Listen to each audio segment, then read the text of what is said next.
Meron akong tanong.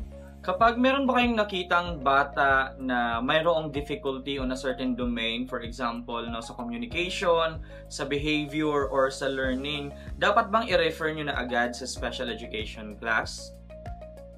Comment your answer. Answer only with yes or no. Ilagay nyo po sa comment at titingnan natin kung tama nga ba ang inyong sagot. Hi guys! Welcome back to our vlog, and for today's video ay pag-uusapan natin ang isa sa mga components of special education, kasi nung nag-post tayo sa ating social media no, ng mga suggested topics, merong nag-comment doon na, "Sir, paki-explain naman ng mga components of special education."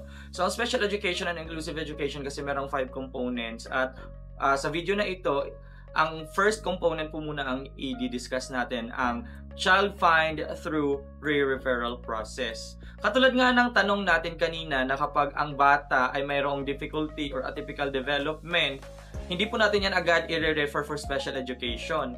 Diyan po papasok ang unang component natin na child find through re-referral process.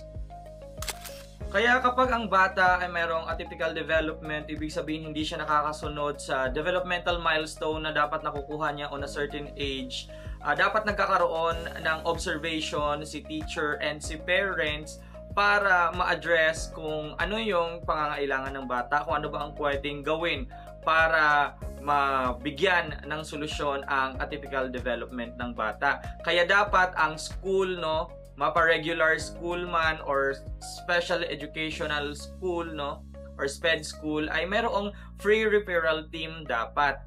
At sabi ni Halahan 2014 as cited by Padilla 2024 sa kanyang book na Foundation of Inclusion and Special Education, sabi niya dapat mayroong free referral team sa school, no. Ito mga free referral team are composed of special education teachers, regular teachers, administrators, psychologists, and guidance counselors. Itong mga professionals na ito dapat ang nagko-collaborate para gumawa ng program sa bata at para tingnan kung ano nga ba ang mga atypical development ng bata. Ang purpose dapat po ng collaboration nila ay para magawan po ng paraan ang atypical development ng bata. And now, the pre-referral process actually has 4 strategies, at ang una po dyan ay ang tinatawag nating initial identification. Under the initial identification, meron tayong tinatawag na recognition of potential problems. So ang gagawin po ng pre-referral team, no, or ng teacher, kasi si teacher po talaga ang unang nakakakita ng atypical development ng bata, ay i-identify ang mga potential na problem sa bata in domain sa social, no, domain sa cognitive, or even sa mga practical skills ng bata. So titingnan yan, no, ng teacher isa-isa at tingnan kung mayroon bang potential risk of problem. Then kapag nakitaan na ng teacher, no, gagawa siya ng anecdotal records kung ano yung mga na-observe niya. Kakausapin ngayon ni teacher ang parents about the data, no, na na-observe niya sa school, na ito yung atypical development ng bata. Halimbawa, at the age of 12, hindi pa marunong magbasa ang bata, atypical yan, di ba? So yung mga observation ni teacher ngayon, sasabihin niya po yan sa parent. Then, isa sa mga data na pwede na nating tingnan para malaman natin na mayroong problem ang bata ay ang mga school records and classroom observations, no? I-review po natin yung mga classroom records na yan at makakatulong po yan para makita natin ang mga potential risk of problems, no, patungkol sa development ng bata. At ang pangalawa ay determination of teaching strategies. So after nating makita ang problema sa bata, mag-isip na tayo ngayon ng strategies kung paano po yan gagawa ng paraan. Kasi nga sabi doon sa DepEd Order number 44 series of 2021, kapag mayroong atypical development ang bata, dapat si teacher mag-iisip ng appropriate intervention. At dyan na po ngayon papasok ang pag-iisip natin ng mga teaching strategies. And most, no, or di kaya sinasasabihin nating mga common na teaching strategies na ginagamit natin sa special needs education program o di kaya ay sa inclusion program ay ang small instruction. Ibig sabihin, no, kung hindi effective sa bata na maraming kasabayan, maglaan tayo ng 5 minutes na time na magwa one-on-one tayo sa kanya. And other examples are direct instructions, scaffold instructions, multisensory, no? Effective po yan, lalo na sa mga batang medyo nahihirapan in terms of retention. At kasama na po dyan ang behavior management. Now, kapag decided na po tayo doon sa mga strategies na gagawin natin, sa mga gagamitin natin, no, na mga strategies para ma-solve, no, or ma-resolve yung atypical development ng bata, magi-implement na tayo ngayon ng program, no. In some cases, no, nagde-develop ang iba ng intervention program.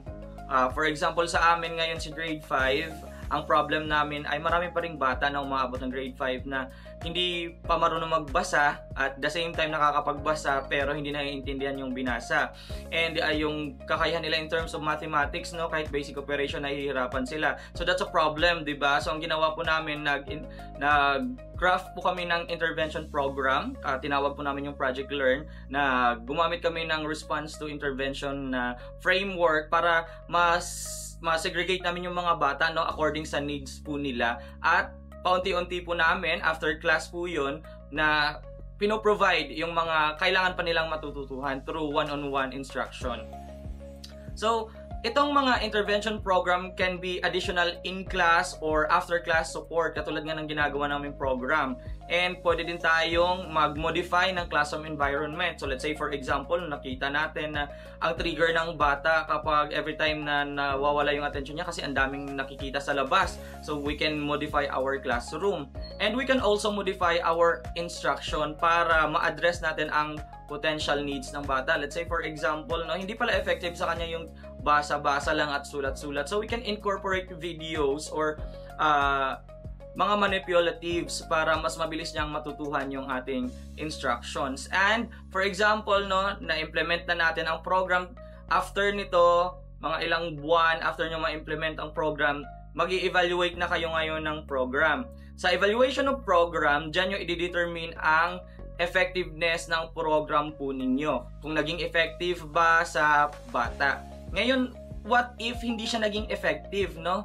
Kung hindi siya naging effective, dyan na ngayon papasok ang referral process na pag-uusapan po natin sa ating next video. So, kapag halimbawa naging effective naman, sa automatic po yan, tatanggalin na natin ang bata doon sa mga listahan natin ng mga batang may atypical development. Sana po ay may natutuhan kayo sa video na to. Maraming salamat sa panonood. Bye-bye!